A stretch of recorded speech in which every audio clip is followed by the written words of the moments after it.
Welcome back. I have been so excited for this conversation.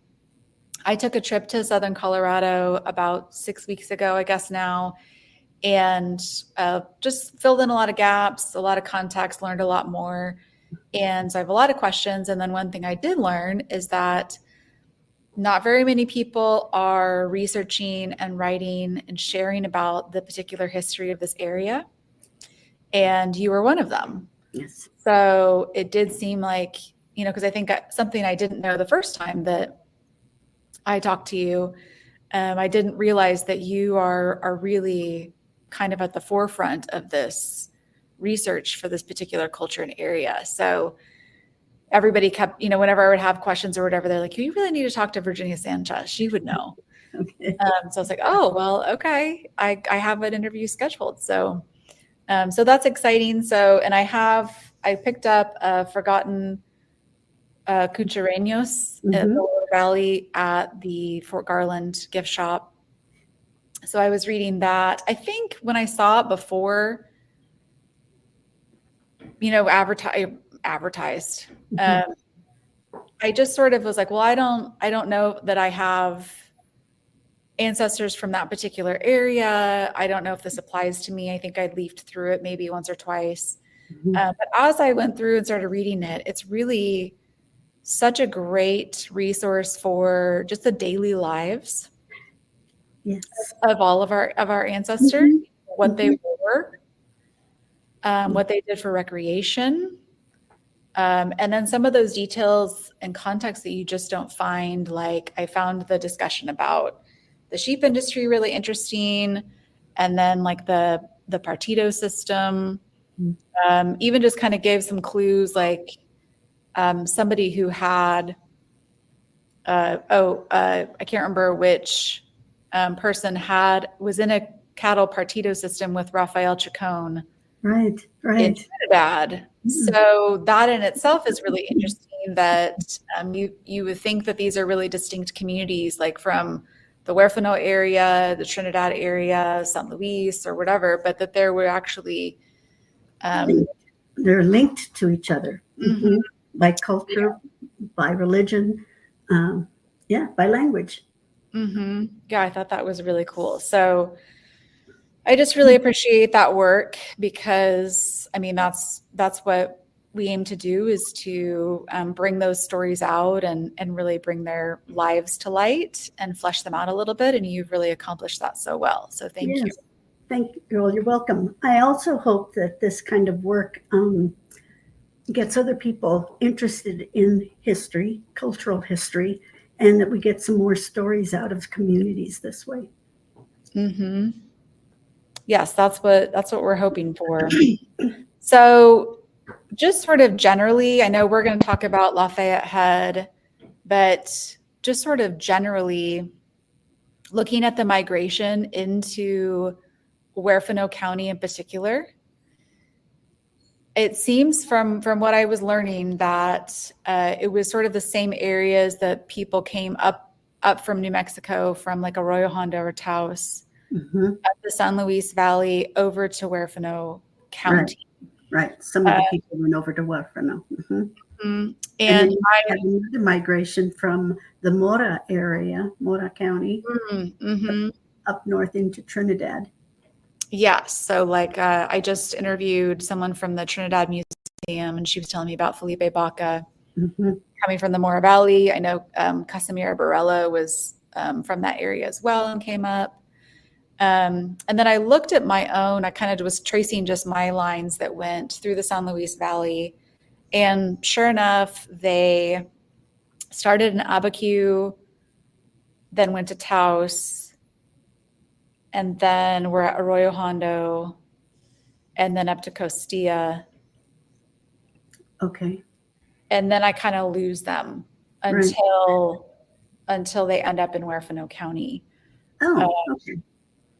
But presumably that is the typical kind of migration, right? Yes. So what were the reasons for that? What were they experiencing? I was surprised when I looked just at that Romero line. They're moving from they're 1842 in Abiquiu, 1848 they're in Taos, 1853 they're in Arroyo Hondo, 1860 they're in Costilla. So that seems like a lot of movement to me. What were some of the reasons for them? Well, as the population increased and as their livestock increased, they needed more land Hmm. and more water for their crops. So then they decided to move. And many of these were family groups that moved. Okay. And so a question that popped up in my head that I've been asking is when that happened, because it does seem like that was a pretty typical situation where you had one or two males probably who either grazed up north or were freighting or whatever, saw this land, felt like it was a good place to settle. And then they returned home and said, hey, we should all move up to this area. Right. And then you have these families that would decide to go together up to settle an area. Did they get permission from the land grant? In Or the was it case, homesteading, or how did that work? okay, in the case of the Sangre de Cristo land grant, by that time it was owned by Charles Beaubien. Okay, and he was very strict with his land grant. You had to be invited to live on his land grant. So if you did not get invited, he would ask you to leave, or in some cases, agree to some kind of a settlement and let you live on the land grant. But in the case of the Sangre de Cristo land grant, Charles Beaubien had invited settlers to live there. Those on the Conejos land grant, they were mainly families. It was an early land grant, and there were problems settling in the Conejos area. So Costilla is closer to Costilla is in the Sangre de Cristo land grant, okay? And the Conejos land grant is further west. It's on the west side of the San Luis Valley. So they had problems with indigenous nations and the incursion of them. For example, the Ute didn't want them on their land, so they were forced to retreat back into the upper areas of what we know now as New Mexico. And this continued for a good number of time. And a man by the name of Atanasio Trujillo then had gone north. He went north to hunt as well as to plant. And so he planted some crops. And my understanding is that he came back to the area and he noticed that the crops were doing so well. He was met by some Ute bands, and they questioned him why he was there and whatnot. Now, Atanasio did speak Ute, and was a mix of Ute and I believe Ute and Hispano heritage, like many of us are. And so what he did was he traded the crops that were there and made a good trade with the Ute, and so they decided that he would be able to settle on that land. So he went back, and then he invited some people to come with him, and that was the further settlement of Conejos County there. Yeah, they were forced to retreat several times before this good trade occurred, and so I think that answers your question about those two, how they were invited or how they got to settle in those areas. Okay, so it would depend on which land grant and Mm-hmm. if it was a land grant area, because not all of Southern Colorado was. Yes, Southern Colorado was all land grants. All Okay, land grants. yeah, so the Trinidad area, Walsenburg area, was part of the Vigil St. Vrain land grant. Okay. Okay. And then So we have the Baca land grant, but that's a little further north, and I didn't cover that in any of my books. So even though the Homestead Act was in 1860, I believe. 1863. That wouldn't have applied because it was under a land grant. Right. And under a land grant, you didn't need a homestead permit or a patent. You didn't need to apply for a patent. What I'm thinking with the homestead, once they got into Huerfano County, they did homestead their land. And I think a lot of it was just in part to protect their land a little bit more.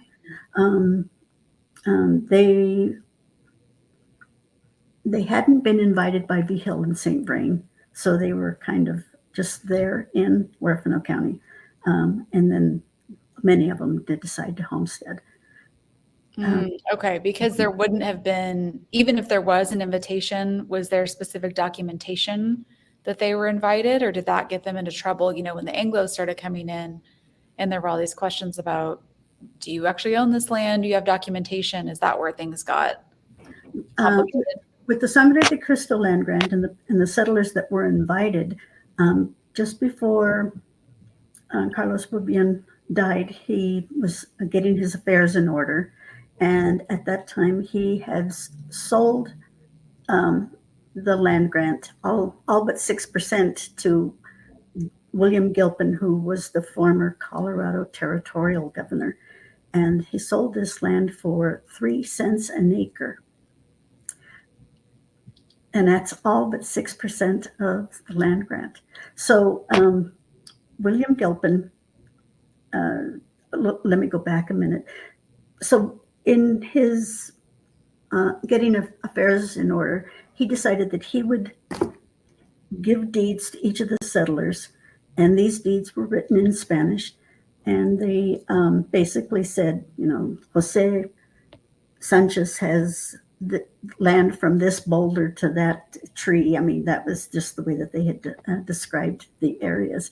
Well, in Colorado land law, Colorado territorial land law, you needed to have the person's Christian name, which would have been Jose Maria de Jesus Sanchez. Okay.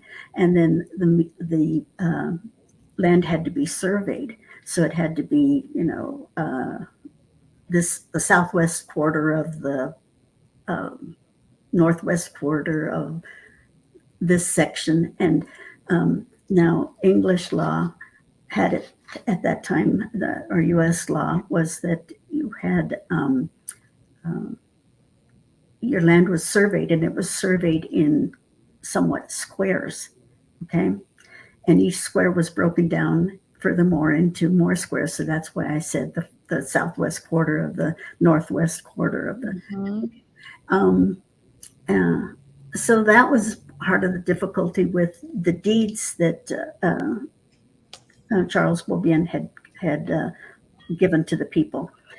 Secondarily, once William Gilpin owned the land, he had told the settlers that he would, let them live on the land, and there was no problem. But later on, he started dividing up the land into the trinchera and let's see if I can remember the other one.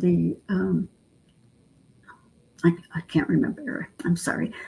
Virginia got back to me that William Gilpin divided the Sangre de Cristo land grant into 2 estates, Trinchera and the Costilla estate.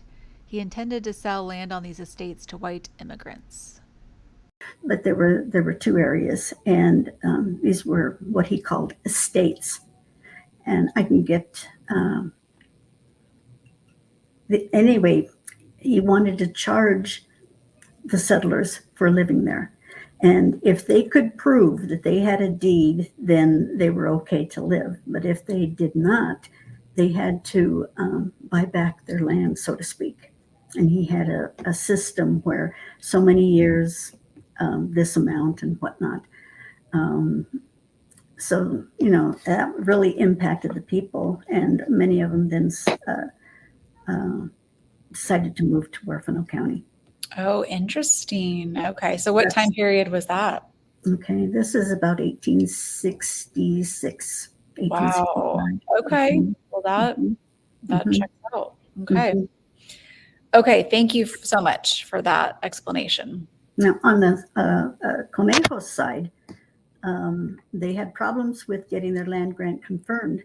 And sometimes there were several people who had decided, well, okay, I'll get a land patent, which will help me, protect my land. But by getting a land patent, the surveyor general then saw it as, oh, they really don't have possession of the Sangre de Cristo land grant, or excuse me, the Conejos land grant. So that led to further inquiries about do they have access to the land grant, or are they now just there and getting land patents? And ultimately, the Court of Private Land Grant Claims decided not to confirm, not to recommend confirmation by the U.S. Congress for confirmation of the land grant. So, in fact, the Conejos land grant never got confirmed. Oh my gosh. Mm-hmm. Yeah, very sad history. Yeah, I'm looking back at my records. It looks like my Illyri were in the Conejos in 1861, and then then I kind of lose them. It looks like then my Illyri ended up, he was at Sand Creek. He served in Colorado. And then he ended up kind of up by Pueblo. And then my Romero great-great-grandmother that he married, she was in Castilla in 1860. And then I lose her a little bit. And then they both pop up in Huerfano County in 1880. Okay. So somewhere in between there, they clearly had to move. Yeah, now it's interesting about Costilla. The town of Costilla was established by Charles Beaubien. Okay. And in 1861, it was that's most southern part of Colorado Territory. Mm-hmm. Okay. Then they decided to do a survey of Colorado Territory and determined that the cutoff line would be north of Costilla and right between Garcia, which was Plaza de los Manzanares in Conejos County. Okay, so Costilla was in Costilla County. So that changed dynamics too, because you have people on both sides of the territory. Sometimes the town was split, as in the case of Manzanares, and then Costilla went back to New Mexico territory. Interesting. So my great-great-grandmother, Filomena Romero, was born in Colorado Territory in 1860, but then... No, not in 1860. 1860 would have been New Mexico territory. Oh, New Mexico Territory. Yeah, Okay. not until 1861 for Colorado Territory. Okay. Yeah. Okay. So that depends on where you're going to look for records. Okay, if she's born in 1860, you're looking at either the Northern District of Taos County, and then in 1860, you're looking in Colorado records.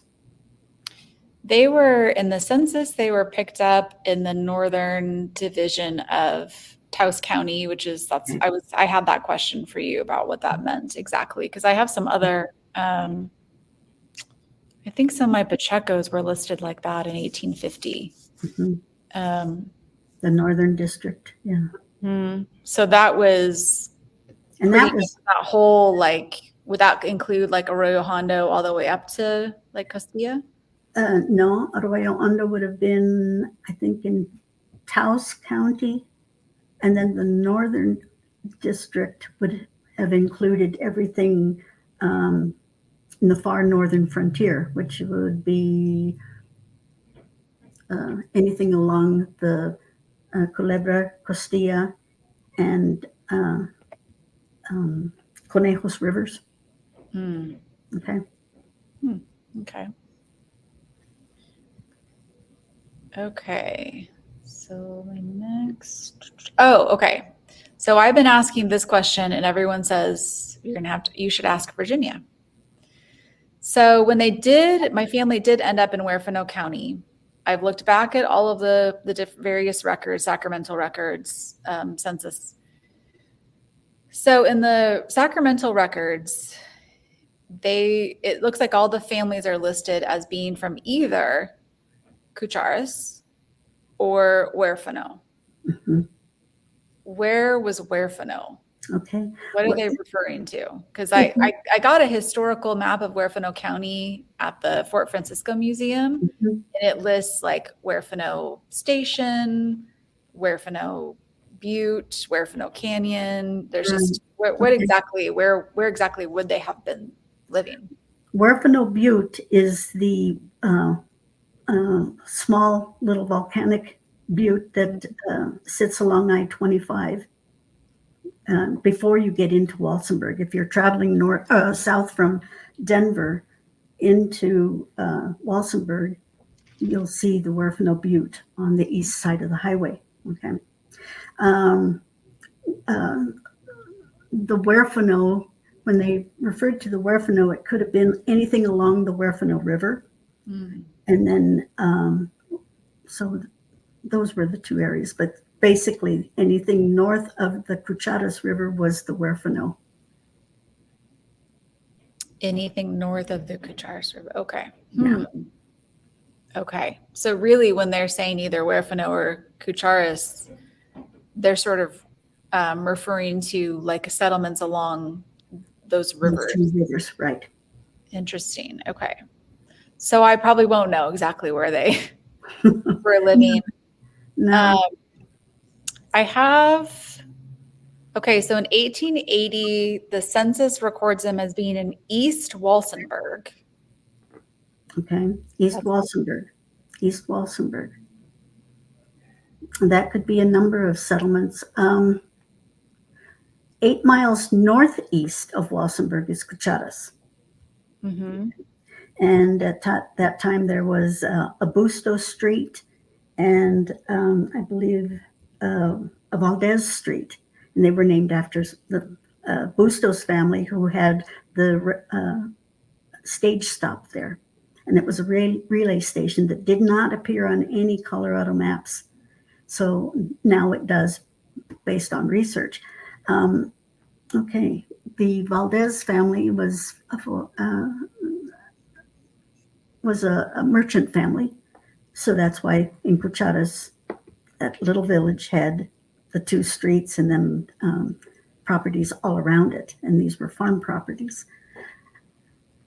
I'm trying to think of the areas south. I'm not, my research centered mostly on Cucharas. So I did not really do a lot with those settlements that were directly east of Walsenburg. Yeah, let me see if I have my map. Okay.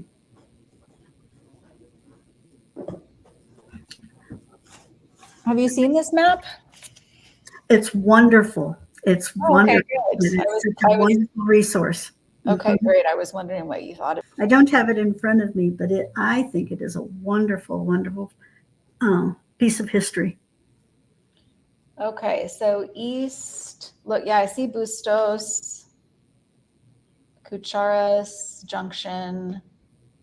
Now, the Cucharas Junction was settled about 1876, and that's where the Denver and Rio Grande Railroad was coming into the Cucharas area. So the railroad decided that they would put their railroad town 3 miles away from the main village, and that was just simply to, number one, separate it from the settlers, and number two, I'm not sure if they got better government tax money for that, government funds for that. Mm. Mm-hmm. But there were right-of-ways and whatnot, and so the settlers were, I believe, were quite confused when the railroad started coming in, because at that just before the railroad came in, then Fred Walson was successful in getting the territorial senator to change the county seat from Badito to what he called Walsenburg. Now, on maps, you'll see the name Walsenburg is listed before 1873, which is quite interesting because the town wasn't established as Walsenburg until 1873. But on maps for 1870, for example, you'll see the name Walsenburg already. So, there were ideas that were already being fostered to change Plaza de los Leones to Walsenburg.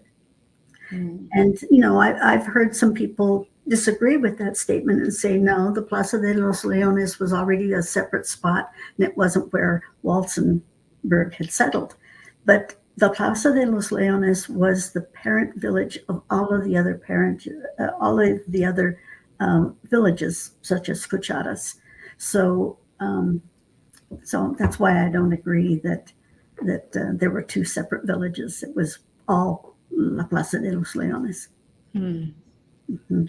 Well, it looks like in the Colorado state census from 1885, I think it was hard to read, but the location is possibly listed as Piedras Amarillas.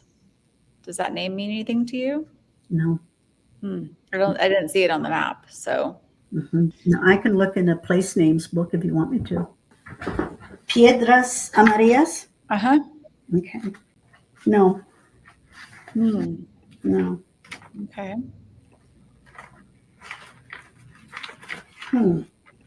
Interesting. I'll get a copy of that record and screenshot it and send it to you. Okay. Maybe I'm reading it wrong. Okay. Now, something I thought was really interesting in your book. So you mentioned that kind of those early days, there were still Utes coming through some of those settlements, and that the Cuchareños learned to accept unexpected visits from the Utes and often had extra bread or cornmeal available. Right. Now, the Anglos were very fearsome of the Ute, and they did not like the Ute coming around asking or accepting gifts.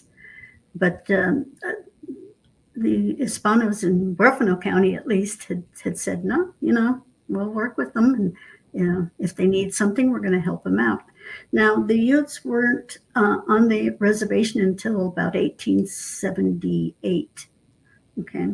But there are still a lot of accounts that when they could not get their provisions from the Conejos agency, and this was either because they were coming from Denver at that time, and it took longer for them to get their provisions from Denver than it did from Santa Fe, which was the earlier case.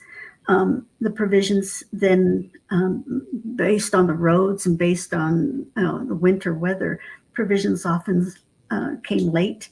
And because they were in storage for so long, they came rancid. So there were problems with the provisions. Okay.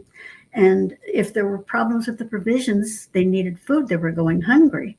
So they would turn to the settlers for that. And they would turn to the settlers either for gifts or in raids or livestock raids or something else. So there's this one case where a Ute leader had told, I believe it was an Anglo settler, I'm only taking one cow, you have others which will foster more cows for you,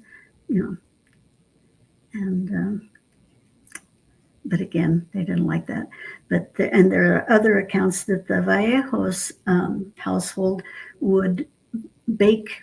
The women in the household, indigenous and Hispano, would be baking bread till wee hours, and the bread was a type of, it was a type of a hard bread, almost like tack, what the military called tack.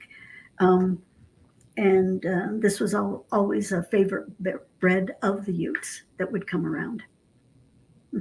Yeah, so that I did hear a story from a cousin that my great grandmother was born in Huerfano County, wherever this mysterious location is, and she had told stories to her granddaughter, my cousin, of as a little girl that the Utes they had visits from Utes. So that would have been in the very early 1880s, which maybe by 1880 they're already on the reservations. Yeah, so I'd always wondered about because when you look up, when did the Utes settle on the reservation or forced to the reservation, and it's like I don't think this time period lines up, but possibly there had been. I don't know if by that point they were still struggling with starvation and yes, they still were even at the new reservation, and if they were caught off reservation, they would be arrested. wow. Yeah, it was a very, very sad situation. Had we worked with them more, there's plenty of land. There's plenty of land to share. Yeah. And unfortunately, when we think of when we think of Fort Garland and the historical area that was for the Ute as well as for the Hispanos and the new Anglo settlers, there's no Ute around near the place anymore. So when a visitor goes to Fort Garland and those settlements and reads about the Ute, that's all they can do is read about it. Because they were already on the reservation on the west side of Colorado. Yeah. I do see references in your book to, and I saw when I was doing some research and stuff about Huerfano County, Sporliter. Is that how you say his name? Yeah, Sporliter. Is he a worthwhile resource? He was an Anglo that settled in Walsenburg and wrote quite a few books. Is that a good source to read, or is it unreliable? Or I like reading some of his oral histories. So he's got a collection at the Denver Public Library, and I like reading through those. I mean, they were wonderful accounts of life back then. Okay.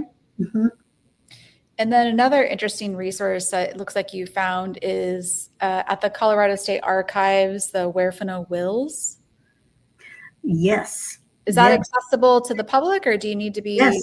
No, it's acceptable to the public. Yeah. So I was very fortunate in finding several, well, maybe less than a handful, not a lot, but a handful. So it helps when you come to research that when you can find wills, because then you know what the possessions were, who they were bequeathed to, and you get a better feel for what was happening in that area in that time. Yeah, and relationships, kind of fleshing out some of those relationships is really fascinating. Okay, so getting to enslavement, we talked about enslavement in Mora County. So this is a totally different region, but it sounds like we have more information about this area because of Lafayette Head, the Indian agent. Right. And this is so fascinating. In your book, you talked about, you have a whole chapter on captivity. Are you looking at Genisaro or that one? Okay. This one, yeah, sorry. Okay. Forgotten Cucharas. Yeah, because in this one I have a full chapter on the Colorado enslavement of the indigenous, and it has some oral histories in it. It's got a lot of stories of how their assimilation process went and whatnot. So I just thought I'd mention that. Okay, great. I'll link to that. So I had wondered about this, when you had the Emancipation Proclamation that came through, and then it became evident, I can't remember who it was that reported it, that there was still a form of slavery going on in New Mexico. It just looks different. Right. And Esteban Galvez Rael has done a lot of research on this subject too. In fact, his thesis was what got me interested in research in Southern Colorado. and also the work of James Brooks, who wrote the book Captives and Cousins. So when President Lincoln signed the Emancipation Proclamation, then that meant that all Black slaves were free, as well as all Native enslaved, and also peons. The peons were free. Okay, so the governor of Colorado at that time then asked all his Indian agents to prepare a report of how many enslaved indigenous there were in Colorado Territory. Lafayette Head was the agent of the Conejos Indian Agency, and he's the only agent to respond to that request. But when he responded, I think there were some 80-some enslaved that he reported in Conejos County, and then for some reason, U.S. Marshal for Colorado, Ed Harris, did the reporting of, I'm trying to think of how many that was. But anyway, he did the reporting for Costilla County, which is quite interesting. And, you know, I kept looking at these two reports, and obviously you see one is in a different handwriting than Head's handwriting for the Conejos. So that's when I found out, yes, that it was the Marshal, the U.S. Marshal Harris, who had done that enumeration. And I can quickly look at the numbers and find out what, okay, here we go. So Agent Head interviewed 88 male owners living in 13 settlements of Conejos County. Then 2 days later, U.S. Marshal Harris reported 60 owners who resided in settlements along the Culebra and Costilla rivers of Costilla County. So, but in their enumerations, I found that Head himself did not report his owning of enslaved, and there were several Anglos that he did not report. Plus, he did not include anybody outside of those two counties, which was kind of interesting because in order to get a full count of enslaved, you would have to go through the other counties. But anyway, that was not within his jurisdiction, so he didn't. Yeah, was there a different agent for each county? No. So his jurisdiction was just Conejos. It should have been just Conejos County, actually, you know, but because the fort was in Costilla County, I think he decided to include the Costilla County area. In Huerfano County, as you mentioned, that are listed in my book, I did find the enslaved indigenous there. And yeah, that was an interesting part of the book too, because at that time I did not know very much about them, and then once I started researching them further, that led to more research for what appeared in this book, the Nacion Genizara. Yeah. So you say that. So Congress enacted the Civil Rights Act in 1866, and then members of the New Mexico Territorial District Court accused 170 Taos County residents of holding Indian captives. Right. And then a grand jury ruled that indictments would be issued only if their captives swore their owners forcibly restrained or treated them poorly. Right. Well, that seems like a conflict of interest. Well, first of all, you have to ask yourself, what kind of information did get to the enslaved? I mean, did the owner actually share this information that he was supposed to do this? Was he in the corner while they were taking this testimony? Yeah. And Esteban Real Galvez found 2 records in the Costilla courthouse where 2 indigenous did complain, and they went to the court to file their complaints. I'm trying to remember what year that was. But that's an interesting account. Nothing happened, of course. Yeah, of So we course. don't know the because, subsequent history of that. I mean, what are they going to say? I mean, Mhm. honestly. Mhm. And then there are some big time names that are included and some of the accused, like even Rafael Chacon, Right. the Bobians. And as I think I mentioned in the last one about Mora County, my Pacheco ancestor, who was like a very wealthy, prominent man, was a territorial legislator at a time that this was happening. But I'm pretty sure that he was married to, what is the term that you liked? Is it captiva? Captiva? Yeah, it could be Captiva. So I think if you were it was probably the wealthy, prominent Hispanos who had those in captivity, but then they were probably more likely to get off on those charges because they were wealthy, prominent. Well, the court decided that this practice of enslavement was so ingrained into New Mexico culture that they decided to just drop it. Wow. Okay. So what was unique about Lafayette had that what was the reason that he decided to respond and to do this when Well, other Indian agents didn't? Prior to this time, the Ute had been complaining about their rations, and they had, and some Hispanos had come forward and said, Lafayette Head is selling provisions intended for the Ute, and that he's also dealing in captives. So there's two cases. There's not two cases, but two petitions that were submitted saying, this is what's happening and we need to take a look at it.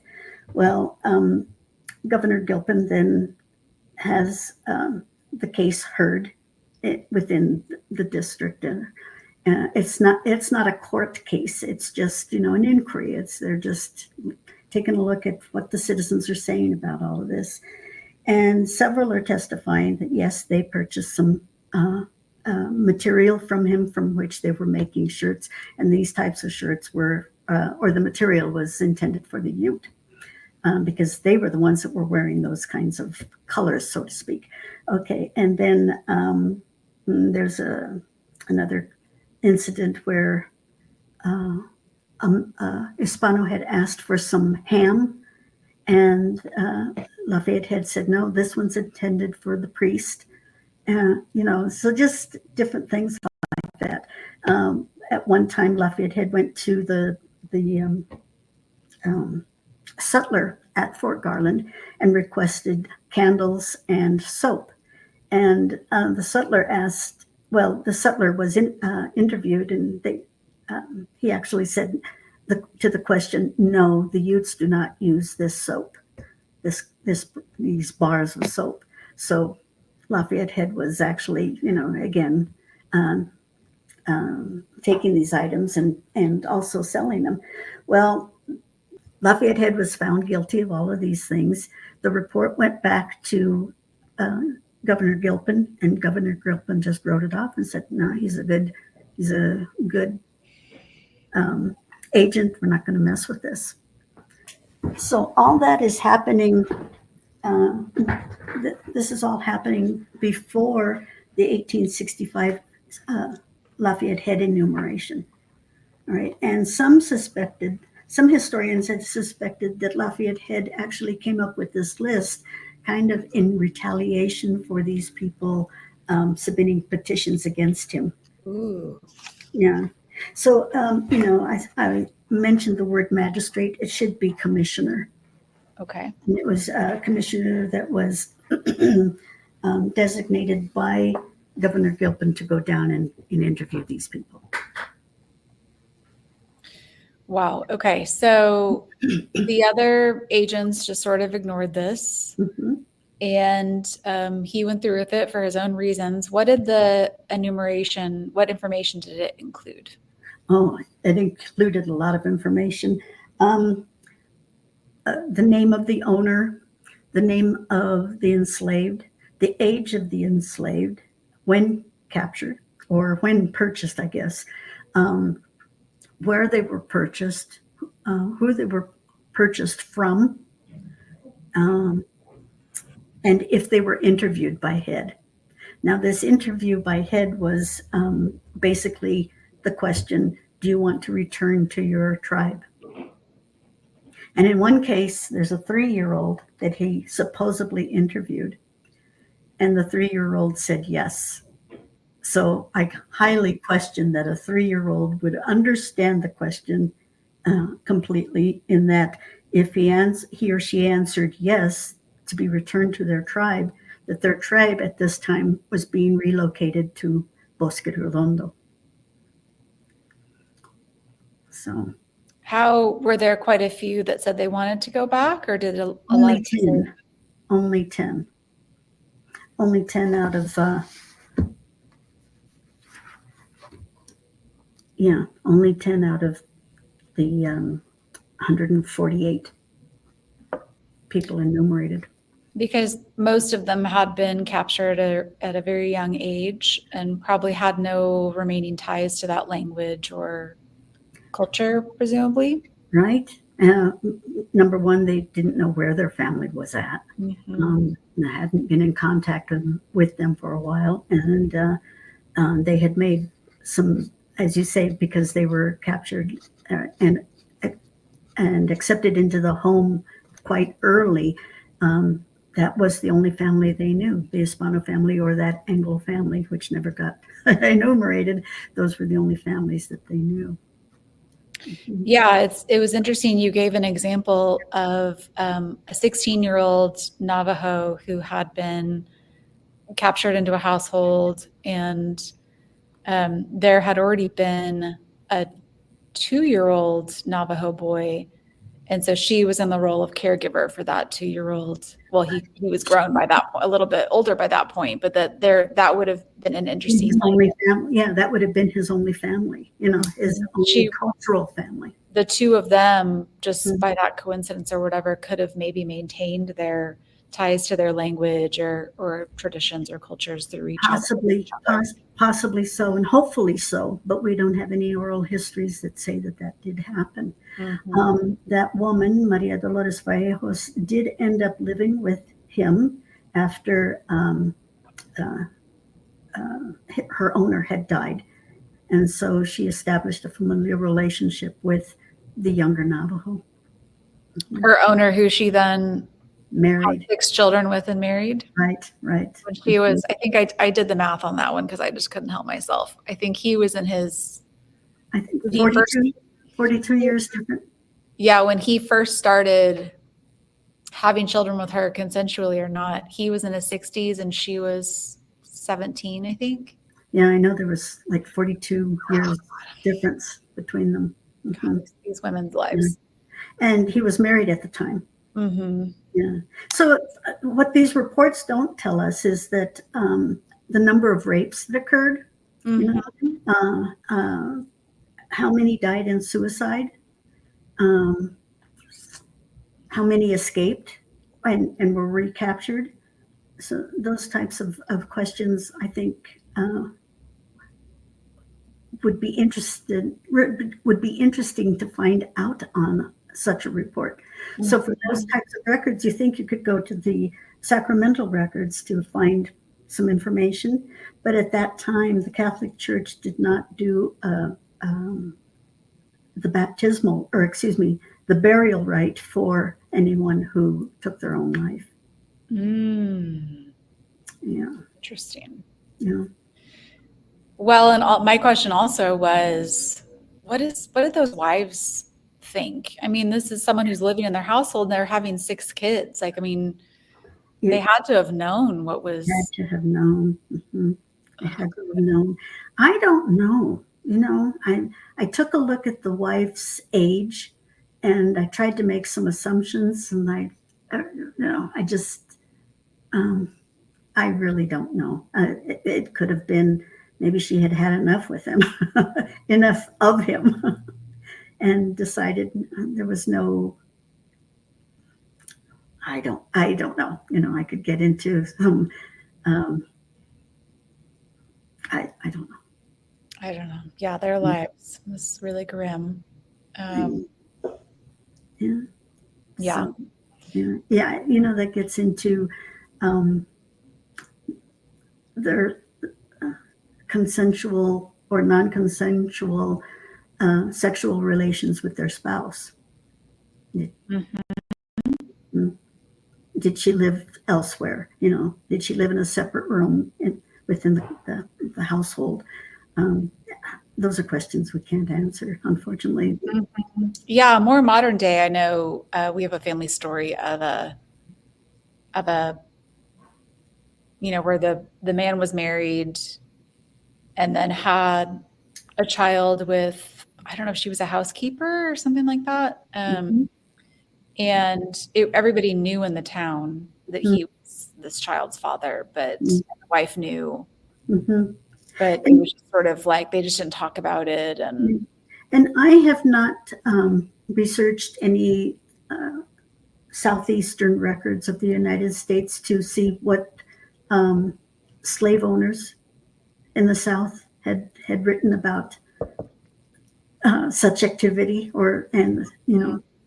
yes, the exact same situation. Yeah, and I think because I do a lot of reading of that history actually. There's a really fascinating book about the Washingtons, which was it's so hard to trace genealogy for Black enslaved persons. And that plantation was a really unique case study because they sort of had like a policy where they didn't separate family. They didn't tend to sell off members of the family like other plantations did. So like you can really trace this family's ancestry. And of course, like you had some of the the owners or the owner's son or whatever are very clearly represented in that population. It was very clear by their appearance that they were the son of the owner or whatever. It's just really, this was a part of reality for them. It's really right. Yeah, and then if you take a look at what the Catholic doctrine said about such activity, but yet these are practicing Catholics. So something you did mention in the book that I thought was really interesting is that because there was this practice of sort of raiding between the Hispano settlements and the tribes that kind of went back and forth. Like there'd be a raid and they'd take women and children. And then in retaliation, they would raid the tribe and take some women and children, and it would kind of go back and forth. Right. So there is a whole story you don't hear a whole lot of, which is the Hispanos who were taken captive by like a tribe and raised or ransomed or whatever. Those are a little bit less common. Very few oral histories about Hispanos being taken. You mentioned, I think you gave 2 examples in your book, and one was Sisto Martinez. And I was like, I know that name. So I looked in my notes, and Sisto Martinez that was the same age, was the right age, and he was in Costilla, married my great grandmother's sister, Margarita Romero. And I think you had his wife listed as Josefa Trujillo, but I can't find Margarita after that original, I think it was 1860. So it's possible that she died and he remarried. But I remember that why it clicked in my head because his occupation in the 1860 census is listed as hunter.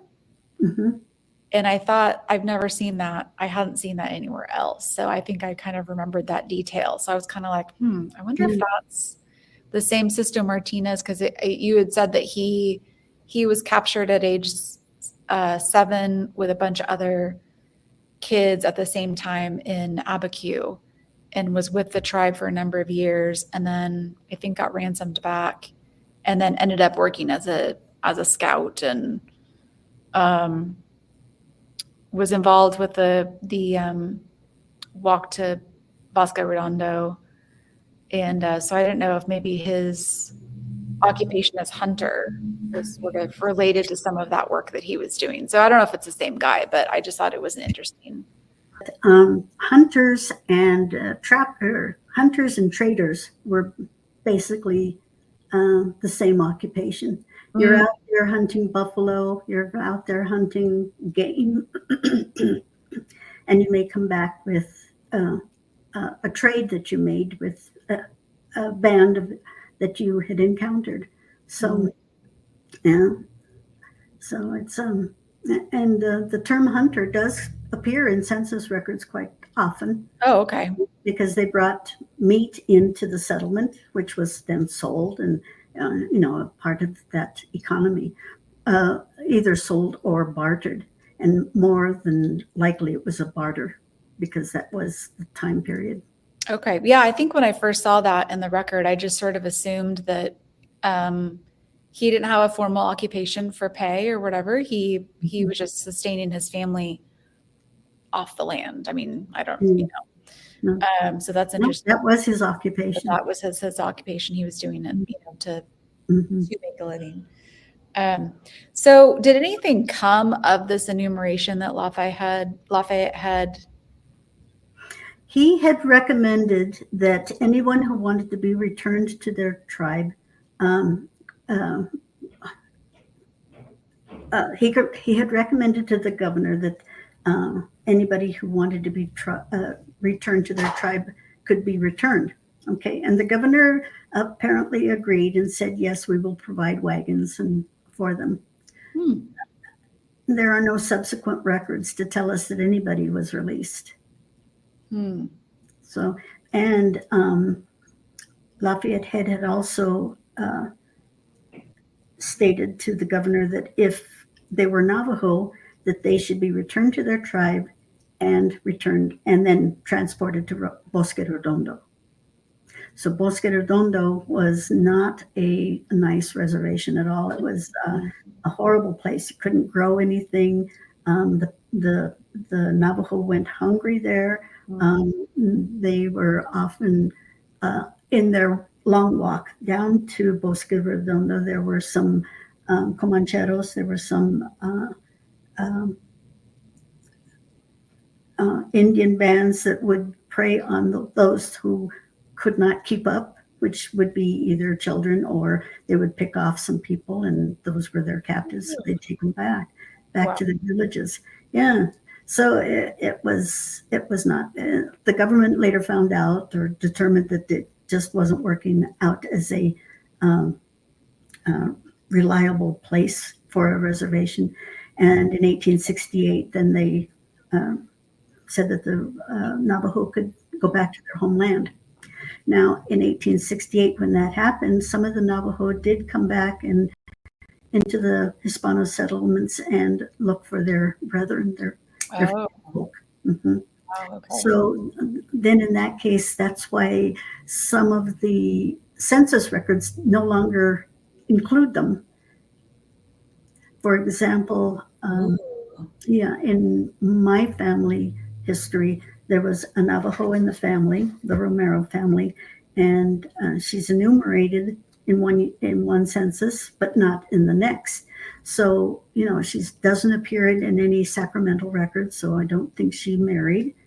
Can't find her. And it may be that she just decided to leave the family and find her Navajo people, or it may be that when the Navajo were looking for their people, she went off with them. She returned with them. Interesting.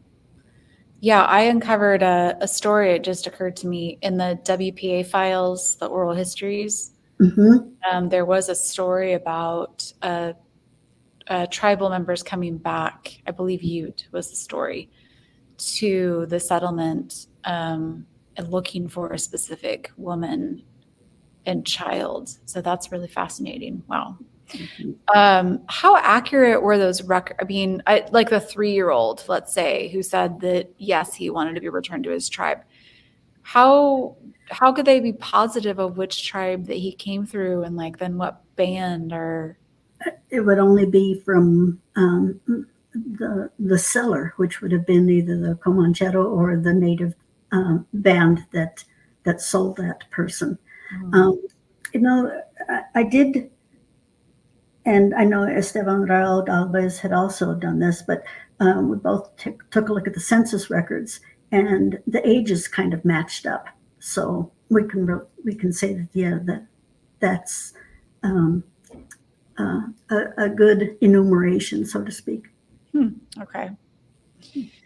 Now, So it did not include married families. So if a native man had married, they were not included in the census because after age 18, you're basically free. if he had married at all to anyone? Not included in his census, no. Wow. So Okay. those types of records, I did look at separately. But Interesting. mhm. Well, this is so fascinating. Yeah, it's an interesting story, an interesting history. And you are presenting on this at the genealogy conference in Pueblo. later this month. Right. Okay, well, that's exciting. I'll definitely post that in the show notes. I don't think I'll be able to make it, but I keep seeing all of the different speakers. I'm like, oh, wish Yeah. that I could make it. Would be so fun, but If you're interested, I have this Comanchero song. ooh, is it like available online that I could put the file into the? Yeah, I'll send you a couple of them. Okay. Yeah. So is it just a song that's about captivity? Okay. This one is a song that just says, be careful if you're going to trade or raid with the Navajo. That, let's see. If they are many, we flee. If they are few, we hide. If it is only their trail to the devil with them, in the end, we are all born to die. And it just says, if you go to the Navajoland, take your burial shroud with you because dying over there is certain and cannot be negotiated. Wow. Yeah. So who wrote these? I don't have an author for that one. But they're Comanches? Comancheros. Comancheros is a trader. It started with the Comanche, and that's why they're named Comancheros, because the Comanche would trade in human trade goods. And I'm looking for another one. There's one that came out of Huerfano County, because we've been talking about Huerfano County. Okay. So a comanchero then just became a term for anyone who deals with human trafficking. Human trafficking. Yeah. And you said that Lafayette was dealing with captives, so meaning he was buying and selling? Well, there was one report that I found that, and a military report that suspected that he was trading in human trafficking. And then, I wanted to mention that Charles Beaubien is listed on some trade licenses. Now, he didn't do the trading himself, but his the workers or the comancheros working for him would have done so. Now, a trade license at that time was $500, and the license was only granted to U.S. citizens. By who? Who gave the license? The Indian agent. Wow. And that Indian agent at the time, which was in Abiquiu, was Christopher Kit Carson. Mm-hmm. And there are two, or at least two, trade licenses that I found that he had issued to men who later lived in Colorado Territory. But back to this Comanchero song. All right, there's one that's called La Cativa Marcelina. Now, it's sung by a Bernal woman, and basically she says, Marcelina the captive, there she goes. There they take her, and she goes. There they take her, oh. And the chorus is, that is why I cannot love in this world again. For far from my beloved homeland, they will take me into exile. When she gets to the little hills, she turns back her face and says, my children stayed behind. Oh, I will never see my land again. Oh. And what's interesting is in the recording, it's written in a major key, and it seems like a song like this would be sung in a minor key. And I think that maybe through time, it was such a popular song that they learned it and sung it in a major key, rather than the sorrowful mode of a minor key. So these became like folk songs. Yes. Mm-hmm. Wow. And then there's another one that was heard in Conejos County by a man who's just a little older than I am. The little Indians of San Juan, Rique, yes, Rique, they are. The Indian children of San Juan, they beg for bread and do not get any. They beg for cheese and get a bone. They sit down to cry on the rail of the corral. So, again, Rique si, Rique son, and then you could unfortunately think of these as kind of like these hopscotch or jump rope kinds of things that the children, in our age would have played too, but in their age, singing these types of songs. But again, these types of captivity songs, laments, and lullabies are in this book. Oh, okay. Mm-hmm. Nacion Genizara. Mm-hmm. Okay, great. Yeah. So my chapter does include these lullabies and laments, and also it includes the list that Lafayette had enumerated, the people that he had enumerated, plus the 140 some people more that I had found in other counties. And it's all for this time frame. Okay. Yeah. Well, I'll definitely link to that. Well, Virginia, this was so wonderful. Thank you so much. Well, you're welcome. I enjoyed talking about this. It's a fascinating subject. I mean, because, imagine the experiences and the historical trauma that the captured and enslaved endured. And that's something, too, that we don't often talk about. Their embedded memory of witnessing their families and their family members murdered in raids, and the pain and suffering that they endured when their owners imprisoned them, beat, starved, raped, or maimed them into submission. Now, some enslaved were very fortunate in that they had good relations with their Hispano owners and family. So and we often hear a lot of tales of that, but we don't hear the other story. We don't hear, what happened to those who really terribly suffered those traumas. But we do know that trauma existed and it was experienced, and that it is even passed on. Mm-hmm. Well, thank you so much for sharing that story. It's important. Thank you. Thank you very much for having me on. Thanks for listening to Luminaria. You can reach me at luminariapod@gmail.com. Our intro and outro music is of Varsoviana, performed by Nieves Anaya and his daughter Ernestina Anaya at Arroyo Hondo, New Mexico in 1940. It's part of the Juan Bautista Rael collection at the Library of Congress.